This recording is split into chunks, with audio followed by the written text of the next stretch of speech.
welcome back. If you are new here, I hope you will consider hitting that subscribe button and joining my little crafty family. I have a really great Dollar Tree flower DIY for y'all today.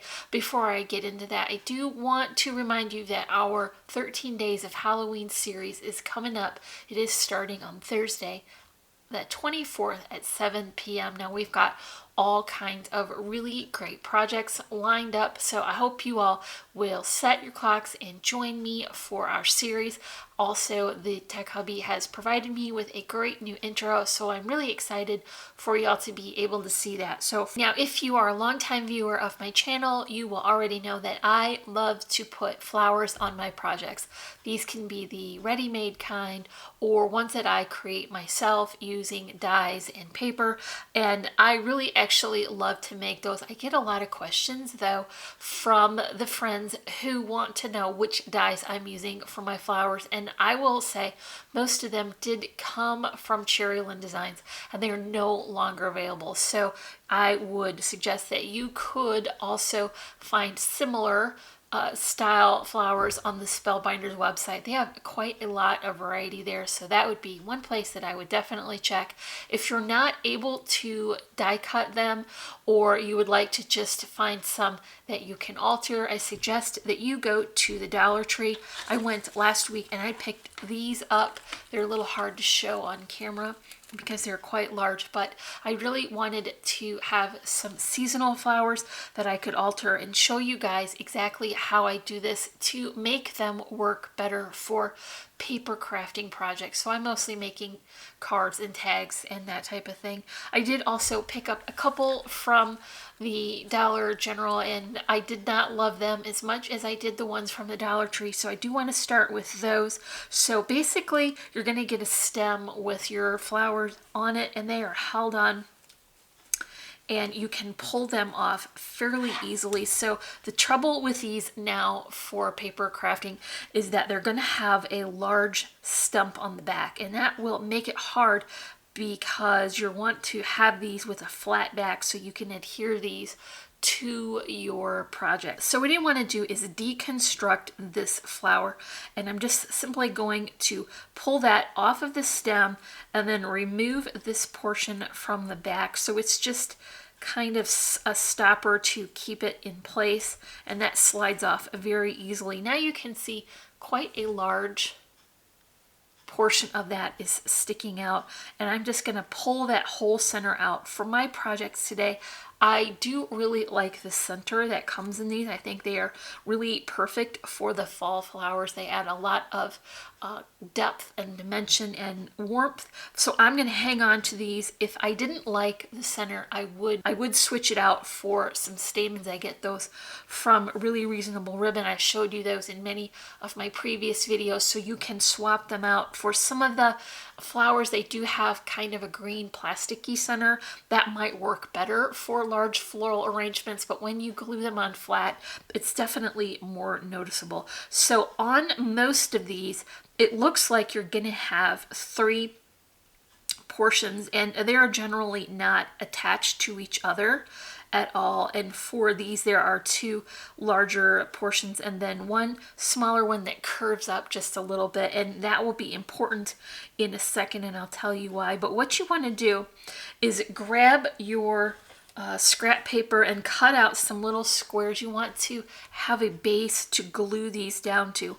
What kind of glue do you need for these? Well, I think the best glue would be hot glue, and that's just because you're going to be able to work much more quickly. It's going to grab onto the porous flower and really attach it securely. If you have some fabric tack or something like that, you could certainly substitute that. You're going to have to be a lot more patient though. You're going to have a lot more wait time, and for some people like me, the odor that comes from wet adhesives could be a little bit off-putting. So I try to only use the ones that don't have any fragrance, and so for me that hot glue is just going to work great, and I can really sit and make quite a few of these flowers while I'm watching my program or whatever, and it's just busy work. I like to just keep busy or I will fall asleep. So first thing you want to do is separate your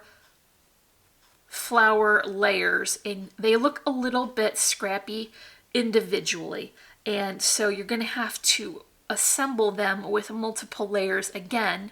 And then I'm going to just add it to my small cardstock scrap here, and that will be a good base. If you are sensitive to hot glue, I would suggest going with the wet adhesives, but I don't seem to mind that, so I'm just going to stick that down. And so now what I've got is a flat back so that I can adhere these to my craft projects. So taking the next one, putting more glue on that, and then I'm going to offset this next layer. I'm going to line it up. I know it will be centered if the holes in the middle line up, and then the petals on the next layer are slightly offset, so you get a much more full effect. For this last flower I'm going to add, it has a cup shape, and why that is important is because that's going to curve around the center and give it a much more natural look. So I'm going to leave it in that orientation and then glue that down right in the center. I'm still just making sure that the hole in the center lines up so that I know everything is nicely centered. Okay, so here is that center on the flower, and of course you're going to have to remove the excess length because you want this to be a flat flower. So I think it's easiest to hold on to the end that you're removing and then bring your scissors all the way up to the base of that so that you can get it as flat as possible. Now you're going to be able to adhere it right down into the center of your flower, and just add that right in the middle, pressing down while that glue sets up.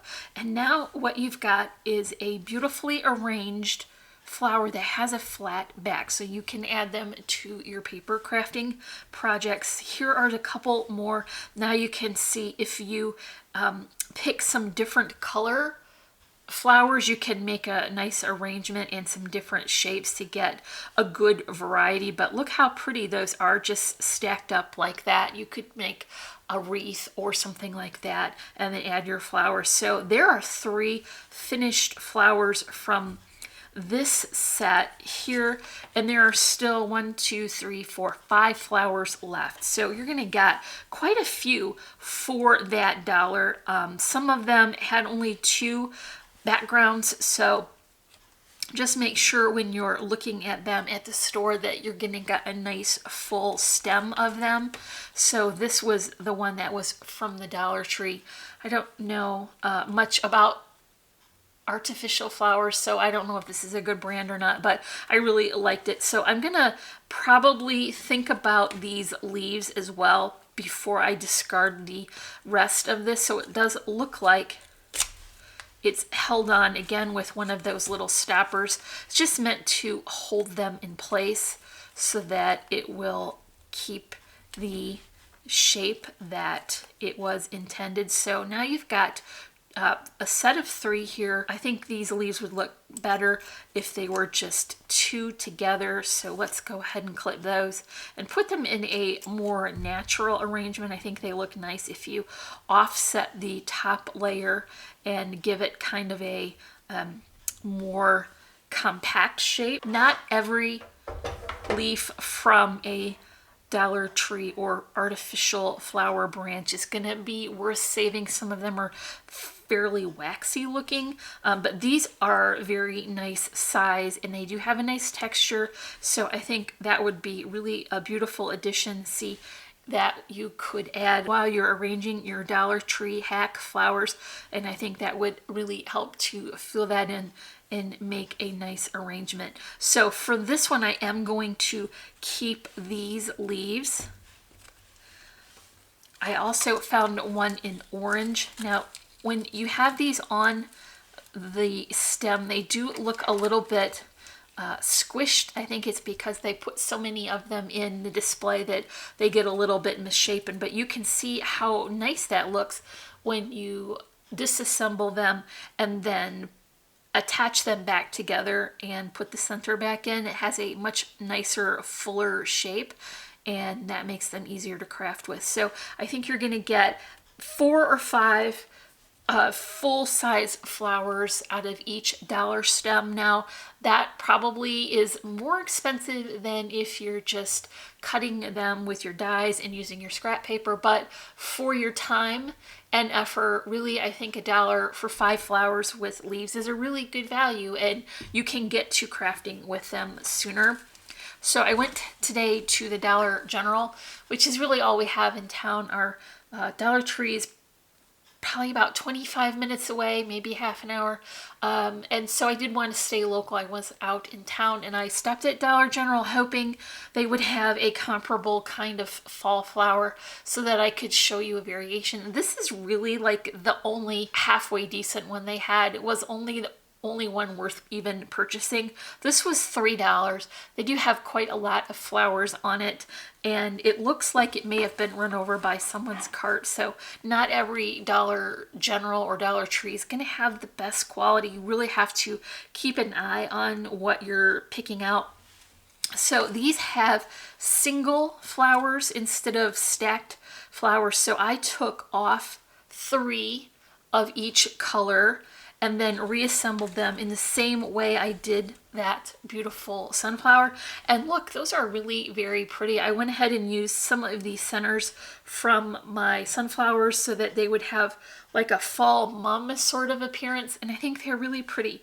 So they did fill out once I stacked them up and offset them, and so this would be a great addition to your fall crafting projects. Like I said, not every leaf is going to be salvageable for your projects. This one I definitely would not use because it's quite large. It does not look like it was cut very nicely. There's a lot of threads on the end, so I probably wouldn't save those. I am wondering about this piece here, and it doesn't appear to be bendable. It doesn't have a wire in it, so it won't hold its shape. So I'll probably think on these, but I will definitely be discarding these larger leaves. Okay, so that is all for our Dollar Tree flower hack. I want to remind you again to step on back on Thursday at 7 so we can start our 13 Days of Halloween series, and I'm very excited to show you all the great projects we have lined up for that. If you're still not subscribed, go ahead and hit that subscribe button now. Hit the bell notification so you'll be alerted every time we add new content. In the description below, you will find links to all our social media sites. We're on Facebook and Instagram, and our blog and our Etsy shop. If you enjoyed this video, make sure you leave me a comment and hit that like. And as always, I'm wishing you a happy and productive day, and I thank you so much for watching. Bye.